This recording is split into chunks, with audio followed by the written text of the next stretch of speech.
Welcome to Errakota Rajiv Reddy social media YouTube channel. రైతు సమస్యలపై పోర్బాట కార్యక్రమానికి శ్రీకారం చుట్టిన ఎర్రకోట రాజీవ్ రెడ్డి గారు.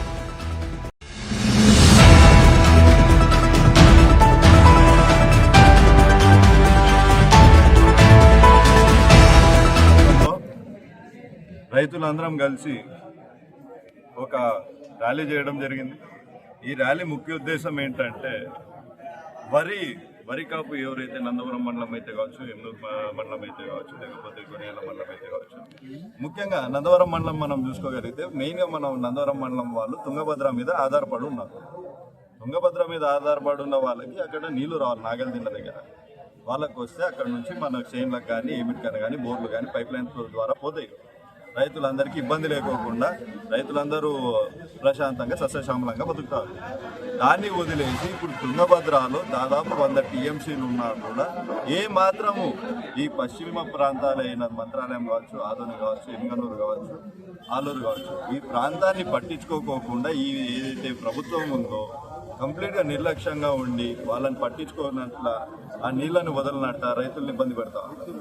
ఇప్పటికి రోజుకి 650 క్యూసెక్ల ప్రకారంగా చూస్తే దాదాపు 6 నుంచి 7 టీఎంసీల వరకు రావాలి. పోయిన సంవత్సరం కూడా రైతులు అడిగితే గుర్రాఘవేంద్ర ప్రాజెక్టులో గేట్లకు ఇబ్బంది ఉంది, అక్కడ రిపేర్లు చేస్తామని చెప్పి స్వయాన ఇక్కడ కలగట్లకు వచ్చిన ఇదే మిగునూరు నియోజకవర్గంలోకి సీఎం చంద్రబాబు నాయుడు గారు వచ్చి 40 కోట్లు చెప్పినారు. సరే 40 కోట్లు కాదు, 10 కోట్లు బడ్జెట్ కేటాయించినారు. 10 కోట్లన్నా ఎక్కడన్నా ఖర్చు పెట్టడం మీరు చూసినారా? లేకపోతే ఆ ఖర్చు గురించి కానీ అదే డ్యామ్ దగ్గరికి ఇప్పటికీ పోతే కానీ ఆ గేట్లు కూడా ఇప్పుడు రిపేర్ కాలేదు. ఎందుకు? ఆ 10 కోట్ల బడ్జెట్ ఏ మాత్రం జరగదు, ఏ మాత్రం సరిపోదు అని తెలిసే వాళ్ళు మళ్ళీ ఆ అమౌంట్ టెండర్లు వచ్చే వాళ్ళు కూడా రిపేర్ చేయనీకే కాక మళ్ళీ ఆ అమౌంట్ వెనకపోయింది. అంటే దాని తర్వాత ఏమన్నా మళ్ళీ చంద్రబాబు నాయుడు గారు మన ఈ పశ్చిమ ప్రాంతానికి ఏమన్నా విలువ ఇచ్చి ఏమన్నా విలువ మన వాళ్ళే అప్ప మన రైతులే అని చెప్పి ఈయన ఆలోచన చేసి ఉంటే ఖచ్చితంగా మళ్ళీ ఏదో విధంగా కానీ మళ్ళీ ఆ డబ్బులు నిధులు మళ్ళీ కేటాయించే రూపంగా ప్రయత్నించేవాళ్ళు. అది కూడా పట్టించుకోలేదు. సరే దాని తర్వాత ఇప్పుడు రైతులు ఇబ్బంది పడతా అన్నందుకు మొన్ననే కదా అందరు కూర్చొని రైతు బీమా కట్టండి అని చెప్పి మొన్న అచ్చెన్నాయుడు గారు కూడా అసెంబ్లీలో కూర్చొని చేతులు మొక్కి మళ్ళీ చెప్పిరి రైతు బీమా కట్టండి అని. ఇప్పుడు అదే రైతులు ఇబ్బంది పడతా అన్నప్పుడు అదే రైతు బీమా ఇన్సూరెన్స్ కోసమే కదా, ఇన్సూరెన్స్ పేరు మీద డబ్బులు తీసుకున్నారు కదా ఎకరానికి 2000. ఇప్పుడు ఎకరానికి ₹1,00,000 కూడా తారీఫు వీళ్ళే కదా ఇవ్వాల్సింది వాళ్ళకు. రైతులు ఇబ్బందిలో ఉన్నప్పుడు, సమస్యల్లో ఉన్నప్పుడు, మీరు నీరు దాన్నప్పుడు అట్లీస్ట్ రైతులన్నా ప్రశాంతంగా బతికేలాగా వాళ్ళకి ఏదో ఒక రకంగా ఇబ్బందులు ఉన్నప్పుడు ₹1,00,000 ఇన్సూరెన్స్ ఏదైతే మీరు 2,000 లాగా ఇన్సూరెన్స్ తీసుకున్నారో వాళ్ళకి ఇవ్వండి.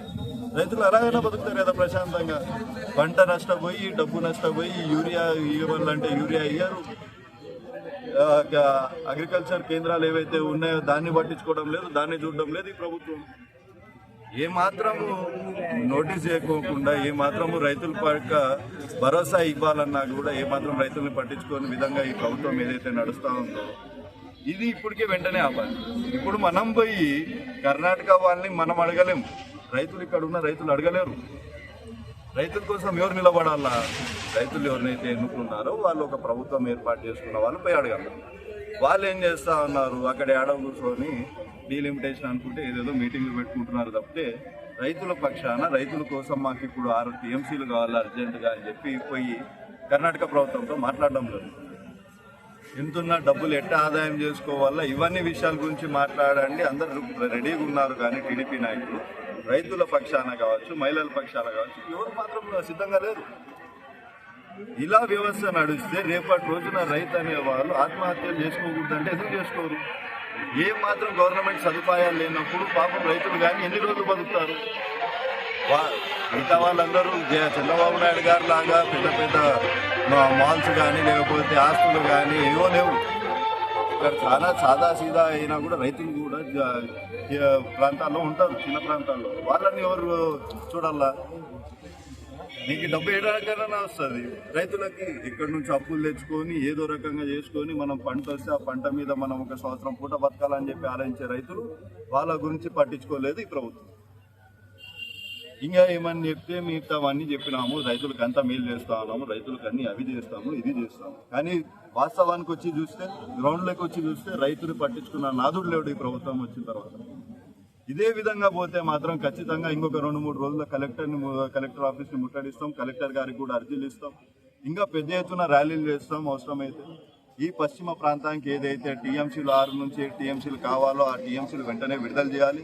రోజుకి ఏదైతే మాట ఇచ్చిన ప్రకారం 650 క్యూసెక్కులు చెప్పినారో 650 క్యూసెక్కులు కూడా వెంటనే అది విడుదల చేయాలని చెప్పి కూడా ఈ ప్రభుత్వాన్ని కోరుతా ఉన్నాం.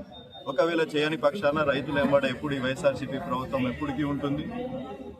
ఈ వైఎస్ఆర్సీపీ ప్రభుత్వం అంటే జగనన్నతో పాటు ముందు కూడా రాజశేఖర రెడ్డి గారు కూడా ఎప్పటి నుంచో రైతుల కోసమే, రైతులు ఎప్పుడు ఇబ్బందులు పడకూడదని చెప్పి ఆలోచించిన ప్రభుత్వం ఇది. ఆ కుటుంబము ఉన్న విశ్వనీయత కానీ విలువలు కానీ అలాంటివి కూడిన రైతుల పక్షాన మేము ఎప్పుడు ఉన్నాం. ఇంకా ఎంత పెద్ద పోరాటాలైనా కూడా చేస్తాం. Thank you.